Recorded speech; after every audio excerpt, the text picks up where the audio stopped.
그때 이제 아빠가 철조망을 끊고 넘으려고 대기하고 있었는데 이제 군대들이 막 왔죠. 그래서 켜고 공포탄을 쐈어요. 너무 어마어마하게 17명 정도 탈북하려고 했으니까. 거기서 막 복잡한 상황에 다른 가족들은 막 강 위로 뛰는 사람이 있고 저희는 이제 중국으로 뛰었죠. 안녕하세요. 북한에서 온 김군일이라고 합니다. 반갑습니다. 제가 설날에 친구들이랑 술 먹고 놀고 있었는데 아빠가 저를 찾아와가지고 아무 얘기하지 말고 집에 오라고 했어요. 할머니가 아파했거든요. 그래가지고 할머니가 돌아가신 줄 알고 술 취해가지고 그냥 한 30분 동안 울었어요. 집에 갔는데 엄마가 남조선에 있는 고모 집에 가자고 해가지고 속으로는 엄청 좋아했어요. 뭐 챙겨야지 생각하다가 그냥 아무것도 챙기지 말고 가자고 해가지고 국경을 넘었죠. 가족들이랑 같이 넘으려고 했는데 이제 군대들이 와가지고 공포탄을 쐈어요. 그래서 놀려가지고 막 한쪽으로 뛰는 사람도 있고 그냥 서 있는 사람도 있고 근데 고모가 빨리 건너가 해가지고 저희 가족 4명이랑 형, 누나, 매형 7명이 중국에 무사히 건넜어요. 무사히 건너가지고 이제 누나가 핸드폰으로 고모한테 전화해가지고 고모가 브로커를 통해가지고 차를 보내줬어요. 타가지고 어디 산길로 이동했는데 가다 보니까 장백산 쪽에 있는 어느 한 집에서 한국 가는데 3년이 걸릴지 몇 년이 걸릴지 모른다 이런 얘기를 하면서 3일 동안 있다가 다시 이동을 했어요. 심양에 차를 타고 한 2일 동안 이동해가지고 거기서 이틀 밤 자고 또 다시 이동을 했습니다. 교회 다니시는 분인지 모르겠지만 거기서 교회에 대해서 배우고 주기도문 외우고 무슨 그런 걸 배우면서 1개월 정도 생활하다가 코로나가 터졌어요. 그때 그래가지고 자 여기서는 안전하지 않으니까 더 안전한 데로 가자 해가지고 구석 쪽에 있는 거기도 심양인데 빌라였어요. 빌라. 거기서 7개월 동안 거기서 또 먹고 자고 계속 한국 드라마 한국 영화만 보다가 형들 먼저 출발했어요. 선발대로 출발해서 형들은 무사히 한국에 왔고 저희는 한 2개월 있다가 다시 출발해서 운남성으로 갔어요. 근데 코로나가 엄청 심해지다 보니까 거기서 머물고 있는데 이제 누가 신고했는지 모르겠는데 저희랑 경찰들이 와가지고 저희를 잡아갔습니다. 잡아가서 조사받고 다시 심양에 비행기 타고 와서 일주일 정도 또 조사받다가 단동 구치소로 이동됐죠. 거기서 이제 한 5, 6개월 동안 거기서 있다가 이제 경찰들이 저희가 청소를 잘하고 일 잘한다고 쓰레기 버리러 나갈 때 담배 한 대씩 줘가지고 피우고 거기 북한 사람들도 있었는데 거기서 이제 같이 지내면서 뭐 있는데 경찰들이 나오라고 해가지고 다시 이동했어요. 어딘지 모르겠는데 간부 같은 사람이 저희들 보고 우리 중화인민공화국에서 당신들을 대한민국으로 보내주겠다 해가지고 저는 믿지는 않았는데 속으로 좋아도 했고 근데 진짜로 심양 대사관에 보내줬어요. 그래가지고 거기서 이제 한국에서 형사님인지 모르겠는데 와가지고 저희를 데리고 비행기를 탔어요. 비행기 타가지고 한국의 인천공항에 도착하게 됐습니다. 공항에서 딱 내리니까 키 크고 잘생긴 남자들이 한 몇 명이 와가지고 저희를 데리고 국정원에 갔습니다. 제가 그때가 설날이었거든요. 1월 1일. 그때 이제 친구들끼리 또 모여가지고 이렇게 운동장에서 막 축구도 하고 놀고 있는데 아빠가 조용히 저한테 군이라 아무 말 하지 말고 집에 오라고 했어요. 8시까지. 저는 그때 술에 취해가지고 할머니가 연세가 좀 있어서 그때 아팠거든요. 그래가지고 할머니가 돌아가신 줄 알고 한 30분 동안 바닥에 누워가지고 울었어요. 울고 집에 갔는데 가족들이 다 모여 있었어요. 밥 먹고 엄마가 남조선에 간다고 남조선에 있는 고모 집에 간다고 해가지고 저는 속으로는 좋아했었죠. 다른 생각 없이 저는 좋았어요. 왜냐면은 그 전에 고모랑 영상통화를 했는데 냉장고를 열었는데 막 먹을 것도 많고 집도 막 화장실 2개, 방 3개 이런 게 있어서 너무 신기해가지고 아 저런 데 한번 가보고 싶다 이런 생각을 했었거든요. 제 서랍을 열고 뭐 챙겨야 되지? 스피커 가져가야 되나? 향수도 가져가야 되나? 막 이런 생각도 하면서 그냥 그랬는데 아무것도 가져가지 말고 그냥 빈 몸으로 가자고 해가지고 저녁 원래 12시에 탈북하려고 했는데 상황이 안 좋아가지고 새벽 2시쯤에 이제 출발을 했어요. 철조망을 자르고 출발을 하려고 했는데 이제 군대들이 이제 후레쉬 켜고 이제 와가지고 막 붙잡았죠. 저희들을 17명이 출발을 했는데 10명이 국경에서 잡혔어요. 10명을 잡히고 저희 가족 4명이랑 형, 누나, 매형 7명이 강을 넘었거든요.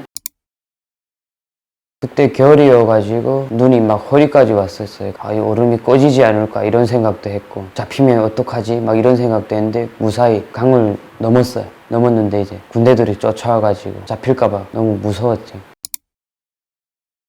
중국에 도착한 직후에는 이제 도로 한복판 그 옆에 산이거든요. 그 옆에 숨어 있다가 저희 누나가 핸드폰을 가져와가지고 고모랑 전화해서 브로커들 전화해가지고 차 보내라 해가지고 승용차 한 대랑 하니발 비슷한 차 와가지고 타가지고 산골짜기로 이렇게 쭉 계속 갔어요. 가다 보니까 장백산.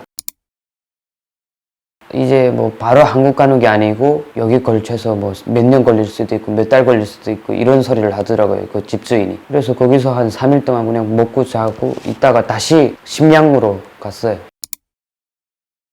어느 한 사거리였어요. 사거리에 이렇게 저희 가족이랑 옆에 길 안내하는 사람 한 명 같이 서서 있는데 이제 건물들 보고 이제 태어나서 처음 보는 환경이라 이제 너무 신기했죠. 그리고 길가에 차들도 많고 사람도 많고, 북한에는 막 길가에 차도 없고 사람도 별로 없거든요. 그런 거 보고 처음 보는 환경이라 너무 신기하고, 아침에 일어나서 기도, 북한에서는 기도 이런 건 몰랐는데 기도를 배워줬거든요. 주기도문 이런 거. 근데 밥 먹고 있는데 그분이 기도를 했어요. 기도하는데 너무 웃겨가지고 밥 먹는데 왜 이런 걸 해야 되는지 생각을 하면서 그때 처음으로 교회에 그런 걸 알게 됐어요. 그분이 막 교회 믿어야 된다, 하나님 믿어야 뭐, 그때 처음으로 그런 걸 알아가지고 좀 신기했죠. 있었어요. 그때 한국 드라마도 보고 영화도 보고 거기 TV로 그때 처음으로 한국 영화 드라마 많이 봤었죠. 한국 음식 처음에는 신라면 매운맛 그거를 먹었는데 북한에서 먹어보는 라면이랑 또 다르더라고요. 엄청 맛있어가지고 그게 기억이 남고, 치킨 어디서 샀는지 모르겠는데 이게 한국 치킨이라면서 먹어봤어요. 양념치킨이랑 후라이드. 태어나서 처음을 먹어본 맛이라 너무 맛있고, 태어나서 먹어본 음식 중에 제일 맛있었던 것 같아요. 닭고기인데 그냥 닭고기가 아니고 약간 기름에 튀기고, 이게 말로 표현할 수 없는데 엄청 맛있었어요. 북한에서 그냥 삶은 고기 그런 것만 먹다가 치킨이라는 튀긴 고기를 처음 먹어봐가지고 너무 신기하고,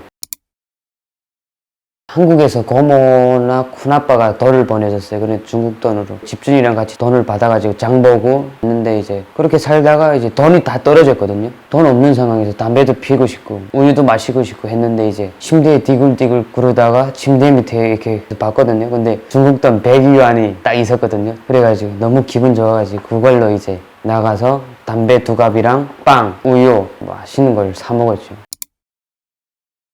처음에 잡혔을 때 이제 끝이구나, 이제 다시 북한으로 가야 되나 이런 생각도 했는데 이제 거기서 3일 동안 아빠 엄마가 조사받았어요. 조사받고 심양으로 이송될 때 엄마 아빠가 족쇄를 채웠거든요. 수백 명이 보는 앞에서 족쇄 채우고 이렇게 같이 가니까 그때 막 너무 눈물 나고, 비행기 타고 심양에 가서 거기서 또 한 일주일 동안 조사받았어요. 조사받고 그 과정에서 이젠 끝이구나, 한국 못 가는구나 이런 생각을 들었는데, 단종 부치소에서 7개월 정도 있을 때 이제 그때는 이젠 진짜 끝이구나, 북한에 다시 가야 되겠구나 이런 생각이 들어가지고 무섭기도 하고. 기억에 남는 게 이제 처음에 딱 들어갔는데 이제 북한 사람들이 있었어요. 4명. 근데 그 사람들은 도둑질 하다가 잡혔는데 저희들 보고 어떻게 들어왔냐 해가지고 남조선 가려다 하다가 잡혔다 하니까 반역자 조국을 배신했다는 등 막 이런 모욕을 하고 저희한테 막 엄청 못되게 놀았어요. 같이 잡혀있는 사람들이 저희한테 간식, 소세지 이런 거 주면은 쟤네들 주지 말라고, 북한에 가면 처형당한다고 막 그런 소리도 하면서 주지 말라고. 좀 나쁜 사람이었어요. 저희 북한 사람들은 좀 깨끗하거든요. 화장실이 다 보여요. 뭐 오줌 싸거나 똥 싸거나 이런 걸 다 보이거든요. 그런 걸 반딱반딱하게 저희 북한 사람들이 닦고 하니까 이제 경찰들이 아침마다 쓰레기들 버리거든요. 그 감옥에서는 담배 핀다는 건 상상도 못할 상황인데 이제 뭐 일도 잘하고 청소도 잘하니까 이제 쓰레기 버릴 때마다 한 대씩 주고 그렇게 피웠어요.